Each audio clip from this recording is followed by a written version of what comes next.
When the lawyer finished reading Papa's will, my 3 brothers stood up and walked out. Our father had left his entire 12 billion naira empire to Mama Sodi, the quiet woman who had cooked and cleaned for our family for 27 years. What they didn't know was why.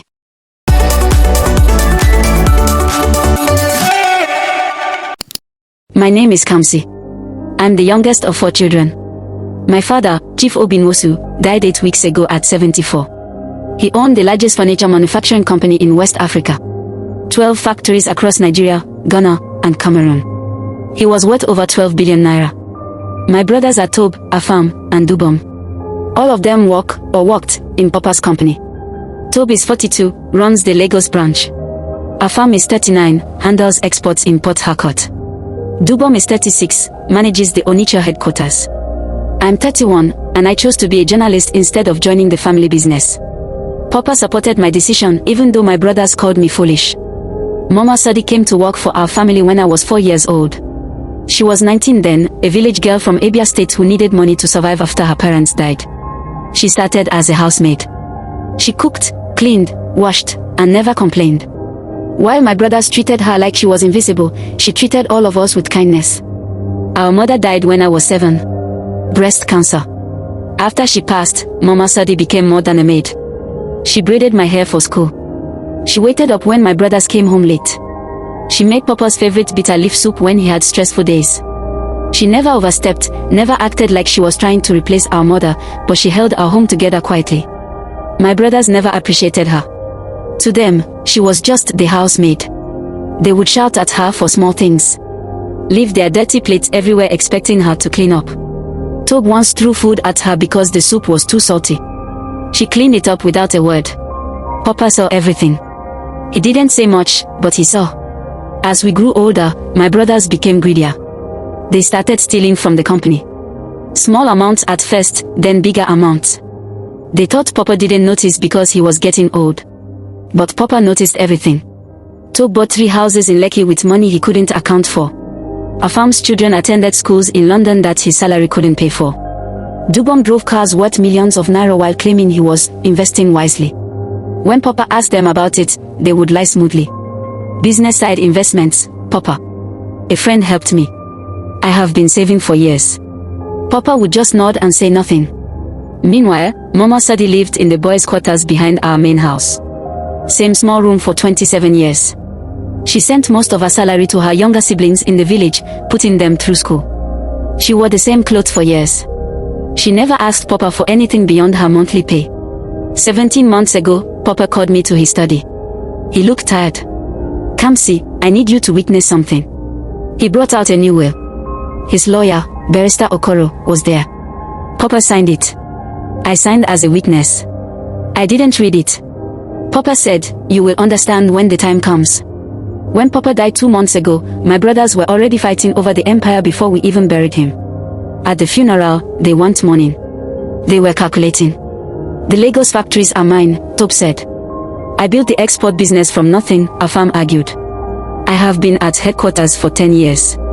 The main company should be mine, Dubom insisted. What about me? I asked quietly. They laughed. You chose journalism, remember? You don't get a share of what you didn't help build. I didn't argue. I knew something they didn't. The will reading was scheduled for 1 week after the funeral. We all gathered at Barrister Okoro's office. My brothers were expensive agbada and suits. They were already acting like owners. Mama Sodi sat quietly in the corner in a simple black dress. My brothers didn't even acknowledge her presence. Barrister Okoro opened the document. He read through the usual legal language, then got to the important part. I, Chief Nwosu, being of sound mind, do hereby bequeath my entire estate, including all properties, businesses, bank accounts, and assets, to Miss Sodi Okafor, who has served my family faithfully for 27 years. Silence. Then chaos. Tob jumped up. This is a joke. Papa was sick. He wasn't thinking clearly. Afam shouted. That woman manipulated him. Dubom pointed at Mama Sodi, who looked as shocked as everyone else. Barrister Okoro remained calm. Your father was of completely sound mind when he made this will 17 months ago. He was examined by 2 doctors who certified his mental capacity. Everything is legal and binding. 17 months. Tob's face was red. Before he even got sick. Yes. I'm contesting this. Afam was pacing. We are his children. His blood. She's nobody. Barrister Okoro pulled out another document. Your father anticipated this reaction. He left a letter explaining his decision. Would you like me to read it? Yes, all three brothers shouted. The lawyer began reading Papa's letter. His voice filled the room. To my sons Tob, Afam, and Dubom. If you are hearing this, I'm gone. And if you are angry, then you have learned nothing. For the past decade, I watched you steal from the company I built with my bare hands. I have evidence. Bank transfers. Fake contracts. Inflated expenses. I know everything. I said nothing because I wanted to see if you would stop. If guilt would catch you. It never did. You became greedier each year. You treated my business like your personal bank account. You disrespected the workers. You disrespected each other. You disrespected me. When your mother died, I needed help raising you. Sadi stepped in. She was just a teenager herself, but she helped me. She loved you boys like you were her own brothers, even when you treated her like that. She never stole a kobo in 27 years. Not one kobo. I tested her many times. Left money lying around. Gave her access to accounts. She never touched what wasn't hers. She raised her siblings on her small salary. Assisted 3 of them through university. Never complained. Never asked me for loans or favors. That's character.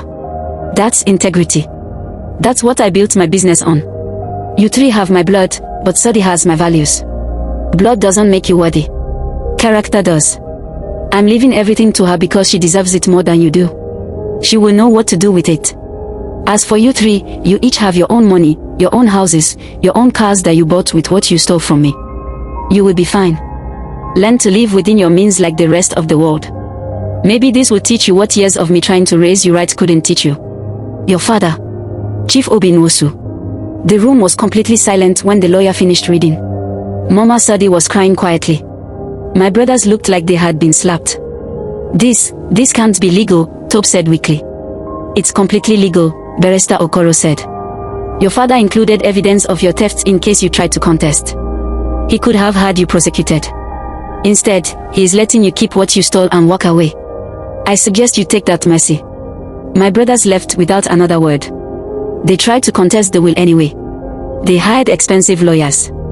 But Papa's documentation was perfect. Every theft recorded. Every lie documented. Their lawyers advised them to drop it before Papa's evidence became public and they faced criminal charges. Mama Sadi didn't know what to do with 12 billion naira and a business empire. She came to me crying. I can't do this. I don't know anything about business. That's why Papa left me 20%, I told her. It's in a separate class. I'm to help you manage everything. Together, we learned. We kept the managers Papa trusted. We fired the ones who had been helping my brother steal. We reorganized. Within a year, the company was more profitable than ever. Mama Sadi moved into Papa's house. She still cooks sometimes, but now she has people who cook for her. She still dresses simply, but the clothes are new. She built a school in her village and named it after Papa. She sponsors 50 children through university every year. My brothers tried to apologize and ask for jobs. Mama Sadi, being who she is, gave them positions. Not executive positions. Entry level. They had to earn their way up like everyone else. Tob quit after 2 months. Afam lasted 4 months. Only Dubom stayed, and after 3 years of actually working hard, he's now a branch manager. He's different now. Humbler. Last month was the 4th anniversary of Papa's death. Mama Sadi organized a memorial service. Workers came from all 12 factories. People whose lives Papa touched. People Mama Sadi has helped. Dubom came with his family. He pulled me aside. Papa was right, you know. About everything. I was so busy feeling entitled to his wealth that I never learned his values. Mama Sadi is showing me what he tried to teach us all along. At the end of the service, Mama Sadi stood up to speak. She's not used to public speaking, but she tried. Chief Nwosu gave me a job when I had nothing. He gave me a family when I was alone. He gave me a purpose when I didn't know what my life was for. And when he died, he gave me a responsibility I never asked for, but I'm trying my best to honor. People ask me why I don't live like a billionaire. Why I still live simply. It's because money didn't change who Chief raised me to be. He didn't leave me his wealth so I could waste it. He left it so I could continue his legacy of hard work, integrity, and helping others. That's what I'm trying to do. That's what he would want. The applause was thunderous. Even Dubom was clapping, tears running down his face. After everyone left, I sat with Mama Sadi in Papa's study. "Do you think you would be proud?" she asked. Mama Sadi, he knew exactly what he was doing. He knew you'd honor his legacy better than his own sons could. That's why he chose you. She smiled, looking at Papa's photograph on the wall. "I miss him." "Me too. But he's probably somewhere smiling, saying, 'I told you so,' to anyone who will listen." She laughed. It was good to hear her laugh. My brothers learned an expensive lesson: entitlement destroys character, and character is what really matters. You can inherit wealth, but you can't inherit integrity. You have to build that yourself. Papa built his empire with integrity, and he left it to someone who had it. Not to the people who shared his blood, but to the person who shared his values. And 4 years later, that decision is still proving to be the wisest thing he ever did. If you have any story on request, leave it in the comments. Thanks for watching. If you enjoyed this story and want to hear more African stories, don't forget to like, share, and subscribe. Turn on the notification button so you never miss a new story.